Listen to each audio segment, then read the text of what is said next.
क्या रविंद्र जडेजा ने सीएसके से बदला ले लिया? मतलब वो तलवार चलाने वाले जडेजा जब आज कट्टा चला रहे थे और फिर बाउंड्री लाइन पर खड़े होकर उनकी आंखों में अश्क नजर आ रहे थे, तो बहुतों को लगा जडेजा के लिए बुरा। बहुतों के जहन में यह ख्याल आया कि यार क्या जडेजा के साथ गलत हुआ? मतलब रविंद्र जडेजा पिछले 14 सालों से सीएसके के लिए खेले थे।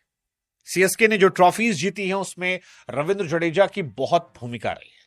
इनफैक्ट 2023 का फाइनल जो था वो तो जडेजा ने ही जिताया था। वो फाइनल जिसके बाद लोग कहते हैं अभी भी कि यार क्या धोनी को तभी रिटायर हो जाना चाहिए था। मतलब उसके बाद जो ह्यूमिलेशन है वो नहीं देखने को मिलता। लेकिन जडेजा को जब उस सीएसके ने ये कहा कि यार अब आप हमारे लिए यूजफुल नहीं है, और जडेजा जब येलो से पिंक हुए और फिर आते ही पहले मैच में सीएसके को लाल कर दिया, तो लोगों ने यह सवाल पूछा क्या जडेजा ने बदला ले लिया? मतलब दो तरह के खिलाड़ी होते हैं सीएसके के, एक जिन्हें सीएसके छोड़ती है लेकिन वो सीएसके को नहीं छोड़ते, वो जिंदगी भर सीएसके की तारीफ करते हैं, कमेंट्री करते हैं। एक जडेजा जैसे लोग बात कर रहे हैं जिसने सीएसके छोड़ी और जब बाद में पूछा गया कि सीएसके के येलो की जगह पिंक पे है तो क्या फीलिंग है, तो कहते हैं यार पिंक सूट्स मी, मुझे अच्छा लग रहा है, ये मजा आ रहा है। वैसे कईयों को जडेजा का लुक जो था वो धुरंधर के अर्जुन रामपाल वाला लग रहा था और उसी जोन में वो लग भी रहे थे। मतलब कैप्टेंसी गई, आज पहले ओवर में आते सरफराज खान को थैंक यू कर दिया और सरफराज टिके थे। मतलब ये 127 जो सीएसके का था शायद ये 160-70 बन सकता था अगर सरफराज टिक जाते। सरफराज का अपना भी करियर बेहतर हो जाता और ये भी बेहतर हो जाते, बट वो नहीं हुआ। उसके बाद शिवम दुबे आए। शिवम दुबे ने आते ही पहली गेंद पे छक्का मार दिया। लोगों को लगा कि भाई साहब दुबे जी जडेजा को खा जाएंगे, क्योंकि जडेजा और दुबे ने साथ में बहुत खेला था। लेकिन फिर जडेजा ने तीसरी गेंद पर उनको भी थैंक यू कर दिया, कहा भैया तुम मारते होगे दुनिया के सामने, हम जडेजा है, चीते की चाल बास की नजर, और रविंद्र जडेजा पर कभी डाउट नहीं करते। और जडेजा ने उनको भी थैंक यू कर दिया। और ये दो विकेट सरफराज खान और आपके शिवम दुबे की, ये दो विकेट उतना ही सीएसके को डेंट दे रहे थे जितना सीएसके को शुरुआत में डेंट लगा था। मतलब जब बर्गर और आर्चर ने सीएसके के टॉप ऑर्डर को तहस नहस कर दिया था, उतना ही डेंट नीचे का इन्होंने दिया। और वहीं से लोगों ने फिर शुरू कर दिया कि यार वो एंग्री सेलिब्रेशन क्या सीएसके के प्रति गुस्सा था।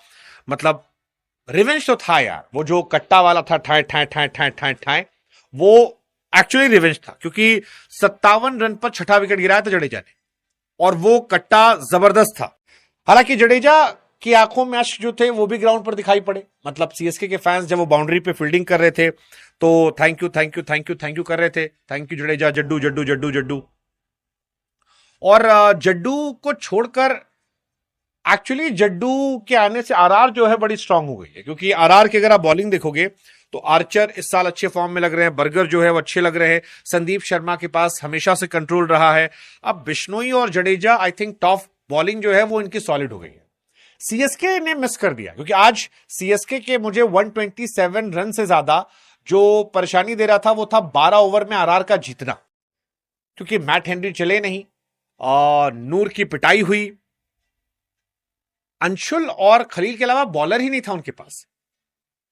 जड्डू कम से कम यहां जबरदस्त है, शायद वो विकेट टेकिंग एबिलिटी थोड़ी 19-20 हो गई हो, लेकिन रन रोकते थे, वो इतना पिटते नहीं थे। सीएसके के फैंस थोड़े भावुक हैं कि यार जडेजा जो है वो किसी और जर्सी में चले गए, पूरी जिंदगी उन्होंने सीएसके को दिया। हालांकि जडेजा की शुरुआत जो है वो ब्लू से ही हुई थी, राजस्थान रॉयल से शेन वॉर्न के जमाने में उन्हें लाया गया था और शेन वॉर्न के जमाने में उन्हें बहुत बड़े प्लेयर के तौर पर बनाया गया था और वहां से वो आगे बढ़े। बीच में मुंबई भी जाने वाले थे लेकिन वो मुंबई नहीं गए, फिर उन पर 1 साल का शायद बैन भी लगा था। उसके बाद जडेजा जो है धीरे धीरे धीरे धीरे वो आरआर में सीएसके में सेटल्ड हुए और सीएसके में सेटल्ड ऐसा हुए कि अब वो पूरी तरह से सीएसके के बन चुके हैं। अगर आप 23 आईपीएल से देखोगे तो अब ये टीम जो है पूरी तरह बदल चुकी है। सो हैप्पी फॉर जडेजा, पहले मैच में वो कमबैक करना, वो बदला लेना। दुबे को लेकर उन्होंने कहा कि मैंने उन्हें नेट्स में खूब बॉल की है, मैं जानता हूं कि उन्हें कैसे विकेट निकालना था, हमारा प्लान बड़ा सिंपल था कि उन्हें आउटसाइड ऑफ पे बॉल करेंगे, मिडिल स्टंप पे नहीं देंगे और फिर वो अपना विकेट दे देंगे, और वही हुआ। और वो देखने के बाद जडेजा ने वो कट्टा वाला सेलिब्रेशन जो है या हवा में उठा के ठाए ठाए ठाए ठाए मार दिया, तलवार से उनका तीर कट्टा चला फिलहाल Jadeja will be happy man, क्योंकि वो अपने घर राजस्थान लौटे हैं और राजपुताना स्टाइल में अपने घर जमीन पर खेलेंगे, जहां से करियर की शुरुआत की थी। शायद 2-3 साल खेलकर वहीं पर उनके करियर का एंड भी हो जाए। बट इससे दो बातें साफ है। एक, लॉयल्टी बड़ी कंपनी से मैटर नहीं करती है। लॉयल्टी वॉयल्टी कोई मायने नहीं है। आप कितने भी लॉयल हैं, उससे घंटा फर्क पड़ता है। अगर आप, वही वाली कहानी है कि छाता तब तक यूजफुल है जब तक धूप या बारिश हो रही है, नहीं हो रही तो आप बेकार है। मतलब पोलार्ड मुंबई में देख लो। मैं पोलार्ड को लेके मुझे बहुत बुरा लगता। पोलार्ड कई साल और खेल सकते थे, टिम डेविड को सेट करे चक्कर में उन्होंने हटा दिया था। बाद में टिम डेविड भी चले गए। ब्रेविस सीएसके के प्लेयर थे, टिम डेविड और ब्रेविस तो दोनों एक साथ आए थे। लंबा खेल सकते थे बट दोनों नहीं मिले, और मुंबई ने एक्चुअली इन्हें छोड़ दिया। मुझे नहीं समझ में आता क्यों छोड़ दिया, बट गए गए।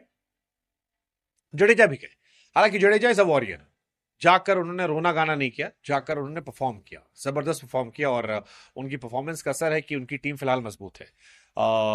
अच्छी टीम है फिलहाल। अगर आप आरआर की बात करोगे तो RR is a good team now. मतलब ओपनिंग सॉर्टेड है। आई थिंक सबसे खतरनाक ओपनिंग पेयर में से उनके पास भी एक ओपनिंग पेयर है, क्योंकि ये दोनों लड़के बहुत खतरनाक है, जायसवाल और आपके वैभव सूर्यवंशी।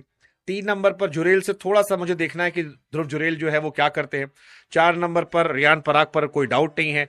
5 नंबर पर हेटमायर आ जाएंगे, अच्छे खिलाड़ी हैं। 6 नंबर पर जडेजा आ जाएंगे। थोड़ा सा मुझे इसके बाद का डाउट है कि इसके बाद क्या होगा, क्योंकि एक बैट्समैन उनको चाहिए या एक और बैट्समैन चाहिए, क्योंकि उन्होंने 5 प्रॉपर बॉलर लगाए हैं, ब्रिजेश शर्मा, रवि बिश्नोई, संदीप, बर्गर, जोफ्रा। तो 3 और 3 6 बॉलर इनके पास है। इन 6 बॉलर की जगह क्या वो एक बैट्समैन ले सकते हैं, क्योंकि आज आरआर 7 बॉलर के साथ गई थी। मतलब अगर आप केवल 5 बॉलर भी ले आते हो, जिसमें आप Ravi Bishnoi, Sandeep Sharma, Burger, Jofra Archer और जडेजा ले आते हो, तो भी आप मैच बना सकते हो। बट वो गए। मुझे लगता है कि उनको एक प्लेयर एक्स्ट्रा खिलाना चाहिए अपना, क्योंकि 12 खिलाड़ी होते हैं, 7 से 8 नंबर तक बैटिंग रखनी चाहिए। उनकी बैटिंग का थोड़ा इश्यू हो सकता है अगर ऊपर के 3-4 विकेट कभी उनके गिरे तो। But again they look solid. और 6 नंबर तक तो सॉलिड है। 6 में 4 तो बहुत सॉलिड प्लेयर है, जैसे Jaiswal is a very solid player, consistency बहुत जबरदस्त है। Vaibhav solid player, Riyan Parag solid player, Hetmyer solid player. Jaddu भी बैट से अच्छा कंट्रीब्यूट करेंगे, but they need one finisher. शायद वो इंपैक्ट प्लेयर हो, शायद। और अगर ये सब क्लिक कर जाता है, Rajasthan can surprise you, mark my words.